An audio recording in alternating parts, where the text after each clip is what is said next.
For educational purposes only.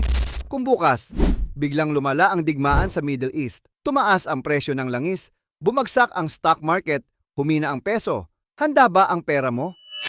Karamihan sa Pilipino, kahit may ipon, maaapektuhan ng ganitong global crisis, hindi dahil kulang ang ipon nila, kundi dahil hindi nila alam paano protektahan ang pera nila kapag may giyera sa mundo. Kasi ngayon, tumitindi ang conflict sa pagitan ng Iran at mga kaalyado ng US at Israel. Missile dito, drone strike doon. Kahit malayo ang Pilipinas sa war zone, maaapektuhan pa rin ang ekonomiya natin. Sa video na ito, pag-uusapan natin ano ang mangyayari sa pera mo kung may global war, paano protektahan ang ipon at investments mo, at ano ang dapat gawin ng mga Pilipino kapag may ganitong crisis. Welcome sa War Survival Guide ng Pera Mo.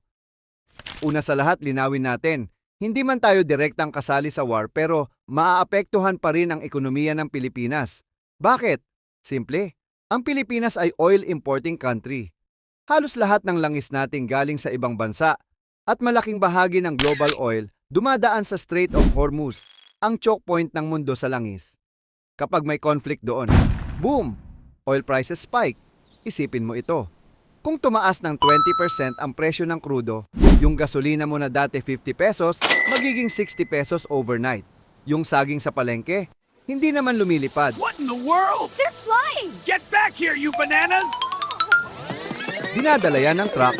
Mas mahal ang pamasahe, mas mahal ang logistics, mas mahal ang pagkain. At kapag nagkaroon ng disruption sa oil trade, mangyayari ang tatlong bagay. Tataas ang presyo ng gasolina, tataas ang presyo ng pagkain, hihina ang value ng peso. At guess what? Kapag nangyari ito, lahat tayo apektado. Mula sa jeepney driver hanggang sa OFW na nagpapadala ng remittance. Pero ito ang nakakagulat, hindi lang oil at inflation ang problema. May isa pang bagay na mas nakakatakot para sa ipon mo. At karamihan sa Pilipino, hindi nila ito naiintindihan. Sa susunod na bahagi, ipapakita ko sa iyo ang 5-layer money defense system na ginagawa ng mga mayayaman para hindi mawala ang pera nila kahit may global war. Plus, mga konkretong steps na pwede mong gawin. Layer 1. Diversification. Real talk. Kung lahat ng pera mo ay nasa isang investment lang, congrats! Nakahanda ka sa stress attack kapag may economic shock. Oh, no! Ito ang problema. Kapag bumagsak ang market o nagkaroon ng global crisis, lahat ng pera mo sabay-sabay babagsak. Walang cushion, walang backup, kabog na ng kabog ang portfolio mo. Pero may solusyon, diversification. Ihalo mo ang investments mo sa iba't ibang assets para hindi nakadepende sa isang outcome. Halimbawa, kapag may war o global crisis, bumagsak ang stock market, tumataas ang gold, tumataas ang commodities at safe haven assets. Kaya kung ang pera mo ay nakatali sa iisang investment lang, delikado. Think of diversification as insurance ng portfolio mo. Hindi nito inaalis ang risk, pero binabawasan nito ang chance na bigla kang mawalan ng malaking pera overnight. Layer 2, cash is not king. Maraming tao ang naniniwala, pag may giyera, cash lang ang safe. Sounds logical, di ba? Pero real talk, historically, mali yan. Let me explain.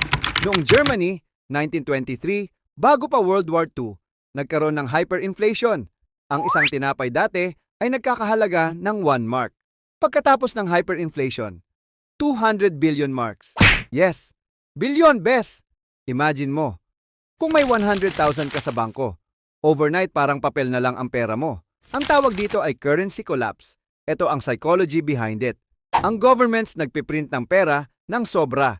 Ang supply chains nagkakagulo, ang investors nagpanic, ang mga tao nagho-hoard ng goods. Result, money loses value faster than you can spend it. Pero teka, dapat ba natin alisin lahat ng cash? Hindi. Dito papasok ang emergency cash fund. Think of it as life raft ng pera mo.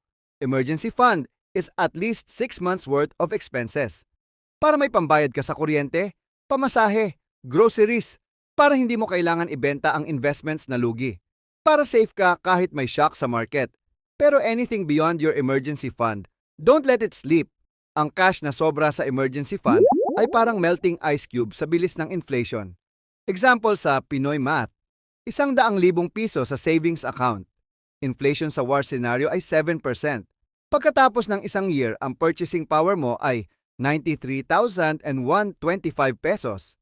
Nawalan ka ng 6,875 nang walang ginagawa para labanan ang inflation. Rayuma yan, bes. Nanunuot sa buto yung lugi. Kung tatagal ang giyera ng 2 hanggang 3 years at nakapending ang pera mo sa cash, ikaw ang unang malulugi. Kaya rule here, emergency fund is for short-term survival. Everything else, put to work in inflation-beating assets. Layer 3, gold and commodities. Historically, kapag may war, may mga assets na hindi nawawala ang value, tulad ng gold, land at commodities. Gold is the most famous one.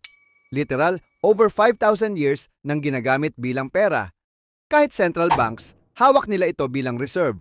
Kapag bumagsak ang stock market, tumataas ang gold at commodities. Kaya kahit nagpapanik sa ibang investments, may cushion ka. During 2008 financial crisis, gold price increased by around 25% in a year. Example, 50,000 piso sa gold. Result, ang 50,000 piso ay naging 62,500 in just 1 year. Kahit bagsak ang most investments, parang armor na laging may shield. Hindi ka agad malulugi. Kung gusto mo ng mas deep dive sa gold investing sa Pinas, meron akong separate video. Ilalagay ko ang link sa description. Layer 4. Pag-ibig MP2. The Pinoy Bunker. Ito ang ultimate safe haven para sa mga Pilipino. Government guaranteed. Kahit anong mangyari sa stock market or the economy, ang capital mo ay secure. Example, noong pandemic, parang economic war din, ang Pag-ibig MP2 ay nagbigay pa rin ng 6% dividend. Not bad, di ba? Pero ang pinakamagandang parte, predictable ang returns. Hindi man eksaktong pareho every year, alam mong may darating. Gives you something that few investments can give. Peace of mind habang lumalaki pera mo. Ideal para sa long-term protection ng pera mo, hindi lang pang emergency. Layer 5. Dollar exposure at global investments. Isa pang strategy na ginagamit ng maraming investors ay ang paglalagay ng bahagi ng kanilang assets sa global markets. Dahil ang peso ay maaaring humina sa panahon ng global crisis, ang pagkakaroon ng exposure sa dollar assets ay nagiging protective measure. Ito ang ginagawa ng maraming investors kapag may global crisis. Lumilipat sila sa US dollar assets. Why? Because the United States dollar is still the world's dominant reserve currency. Example math. If peso moves from 55 to 60 pesos per dollar, a $2,000 investment o 110,000 becomes 120,000. Kahit hindi gumalaw ang asset mo, kumita ka dahil sa currency.